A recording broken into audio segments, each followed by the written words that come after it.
Le Chaffaut-Saint-Jurzon est une commune française, située dans le département des Alpes de Haute-Provence, en région Provence-Alpes-Côte d'Azur. Ses habitants sont appelés les Chaffaudiers. Le village est situé à 584 mètres d'altitude, dans la vallée de la Bléone. Les communes limitrophes du Chaffaut-Saint-Jurzon sont Aiglun, Digne-les-Bains, Châteauredon, Mézelles, Saint-Janet, Maligé, Mirabeau et Malmoisson. Le pont sur la Bléone a été construit en 1910. Construit en béton armé, il comporte à l'origine 10 piles sur des fondations peu profondes, supportant un tablier 232 mètres de long et 4,1 mètres utiles de large, à voie unique et sans trottoir. Il a été réparé en 1979, avant qu'une de ces piles ne s'effondre, victime des affouillements lors d'une crue, en novembre 2000. Il est emprunté par la RD 17, soit 3400 véhicules par jour. En 2009, le Conseil général vote son remplacement. Les études environnementales ont consisté en un inventaire de la faune et de la flore, des expertises sur le castor et la chauve-souris, et une construction des talus, un choix de la forme et de la couleur du pont qui permettent son intégration dans le paysage. Le chantier du nouveau pont commence en juin 2012, la dernière poutre est posée en juin 2013 et le pont est inauguré le 6 décembre 2013. Les 3 piles supportent un tablier 250 mètres de long pour 11 de large, avec 3 voies de circulation au lieu d'une, 2 pour les voitures, et une multifonction pour les piétons et vélos. Il est doté d'un dispositif de récupération des eaux de chaussée, protégeant la rivière et le captage d'eau voisin. Le train de la ligne Nice à Digne possède d'un arrêt à la gare de Saint-Jurzon. Toponymie. La localité du Chaffaut apparaît pour la première fois dans les textes entre 1064 et 1079, in Cadalfucho. Le terme vient d'un terme nord-occitan traduisant Cadalfac, désignant une maison à escalier extérieur et balcon, selon Ernest Nègre, de cataphalicum, échafaudage ou tour de siège, selon Bénédicte et Jean-Jacques Offenier. Saint-Jurzon est une déformation du nom du patron de l'église, Saint Georges, apôtre du Velay. L'ancienne commune d'Espinouse tire son nom de l'occitan espinos, pour épineux. Les Féniers y voient le nom donné à un lieu broussailleux, plein de plantes épineuses. Risques naturels et technologiques.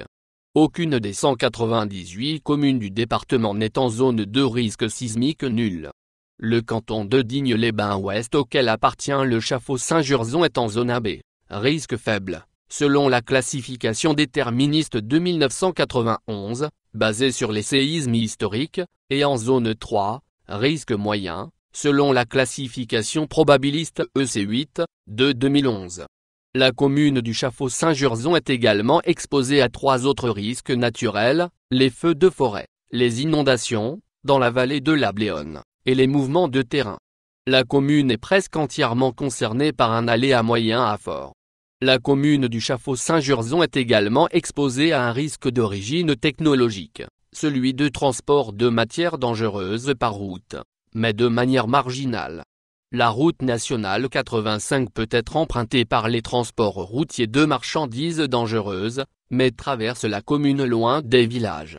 Le plan de prévention des risques naturels prévisibles, PPR, de la commune a été approuvé en 2004 pour les risques d'inondation et de mouvements de terrain, et le DICRIM n'existe pas.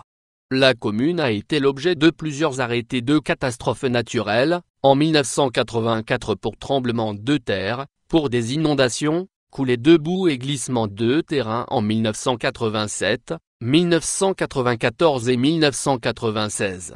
Les tremblements de terre ressentis de la manière la plus sensible dans la commune sont la secousse du 23 février 1887, avec une intensité macro-sismique de 7,5 sur l'échelle MSK, et Impériabus-Ana pour épicentre. Celui du 17 février 1947, avec une intensité de 4,5, et un épicentre situé dans le Piémont, celui du 30 novembre 1951, avec une intensité de 4, et Chasteuil pour épicentre. Celui du 22 octobre 1963, avec une intensité de 4, et Maligé pour épicentre. Celui du 19 juin 1984, avec une intensité de 6, et un épicentre très proche, à Aiglun, suivi de 2 fortes répliques d'intensité 5.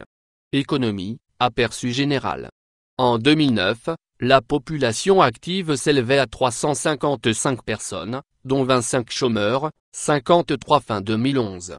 Ces travailleurs sont majoritairement salariés, 88%, et travaillent majoritairement hors de la commune, 84%. Agriculture.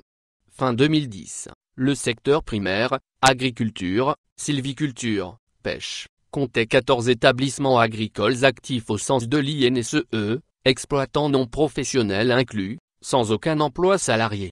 Le nombre d'exploitations professionnelles, selon l'enquête Agreste du ministère de l'Agriculture, est de 10 en 2010. Il était de 13 en 2000, de 23 en 1988. Actuellement, ces exploitants sont essentiellement tournés vers l'élevage ovin et les grandes cultures. De 1988 à 2000, la surface agricole utile, SO, a fortement augmenté, de 321 hectares à 1383 hectares, mouvement qui s'est poursuivi lors de la dernière décennie, la SO atteignant les 1825 hectares. L'olivier n'était pas présent dans la commune au début du XIXe siècle. Actuellement, il occupe quelques surfaces restreintes, avec une oliveraie qui compte moins de 1000 pieds. Industrie. Fin 2010, le secteur secondaire, industrie et construction, comptait 16 établissements, employant 20 salariés. Activité de service. Fin 2010, le secteur tertiaire, commerce, services, comptait 29 établissements, avec 43 emplois salariés, auxquels s'ajoutent les 10 établissements du secteur administratif, regroupés avec le secteur sanitaire et social et l'enseignement, salariant 101 personnes. Selon l'Observatoire départemental du tourisme, la fonction touristique est peu importante pour la commune, avec moins d'un touriste accueilli par habitant. Plusieurs structures d'hébergement à finalité touristique existent dans la commune, un camping à la ferme, de nombreux meublés. Si les résidences secondaires apportent un complément à la capacité d'accueil, il est très limité, elles sont 28, soit moins de 10% des logements. 2 résidences secondaires possèdent plus d'un logement. Parmi les principaux employeurs, se trouve le lycée agricole de Carmejane et son centre de formation professionnelle agricole, et les établissements Gilly Gaston qui vendent du matériel agricole, et emploient 18 salariés. Préhistoire, histoire. Nombreuses traces d'occupation préhistorique ont été retrouvées sur le territoire de Saint-Jurzon, jusqu'à l'époque néolithique, ainsi que des anneaux de bronze de l'époque de Zalstadt, au col de Saint-Jurzon. Du Moyen-Âge à la Révolution française. Des 4 communautés médiévales, le Chaffaut, Espinouse, Lagremuse et Saint-Jurzon, qui forment l'actuelle commune, 3 relevaient du diocèse de Digne, Espinouse relevant de Riez. Les Galbert étaient seigneurs du Chaffaut, le fief fut ensuite partagé entre divers seigneurs, dont la ville de Digne au XVe siècle. Guillaume Roquette, viguier de Tarascon, 1341, Damoiseau, fut co-seigneur du Chaffaut. Espinouse, Spinoza, au XIIIe siècle, compte 63 feux en 1315, puis 36 en 1471 après la crise du XIVe siècle, la peste noire et la guerre de Cent Ans.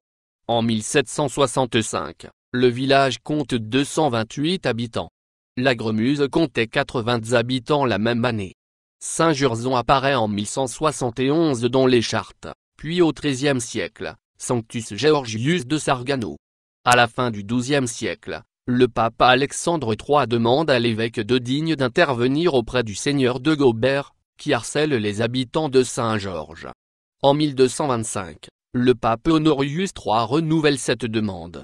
L'église relevait de l'abbaye de Lérins, qui percevait les revenus attachés à l'église, située alors avec le village sur une hauteur d'1 kilomètre environ à l'est du site actuel. La communauté comptait 15 feux en 1315, est complètement dépeuplée par la crise du XIVe siècle. En 1765, le village, qui relève de l'abbaye de Lérins, a 46 habitants. Le fief d'Espinouse est érigé en marquisat en 1651. En 1355, Hugues Guiramant fut co-seigneur de l'Agremuse.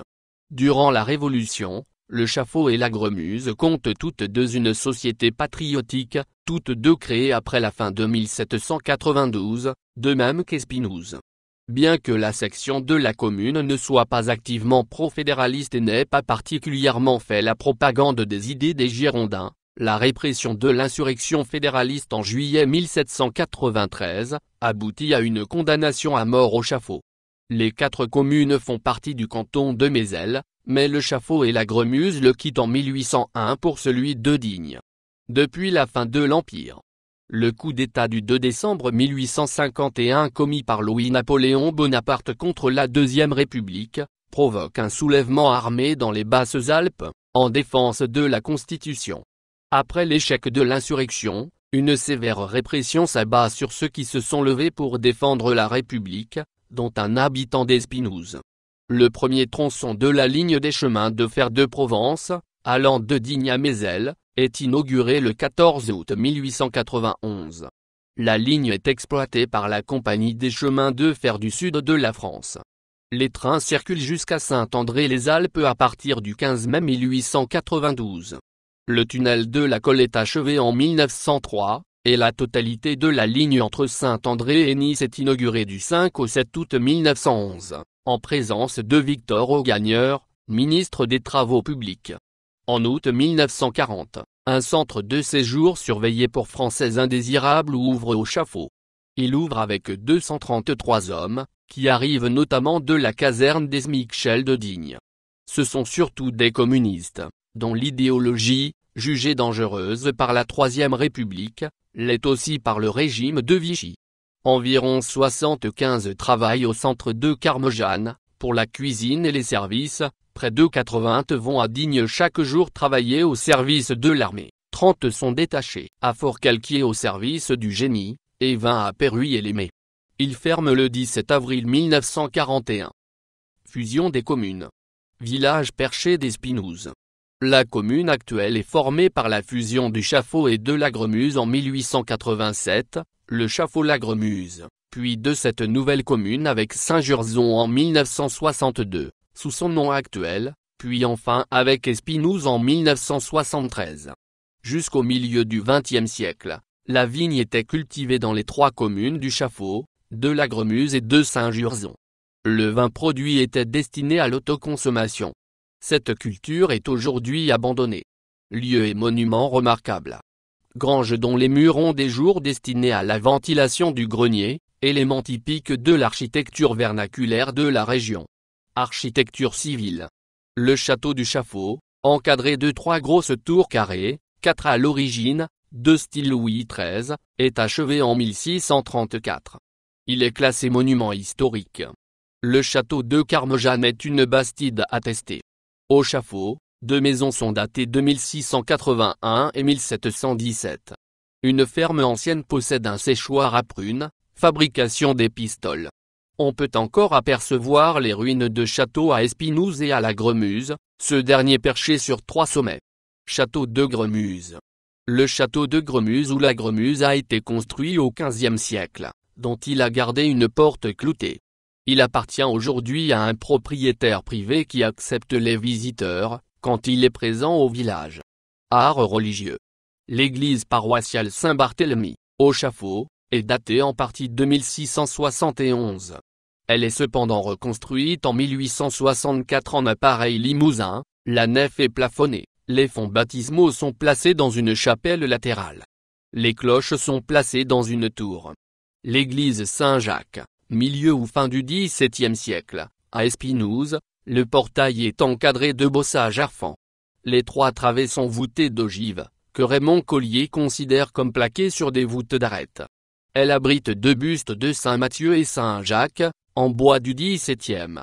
L'église de l'Agremuse, construite en 1867 et placée sous le vocable de Sainte Agathe, qui n'était que la patronne de l'église au départ, placée sous le vocable de Saint Michel.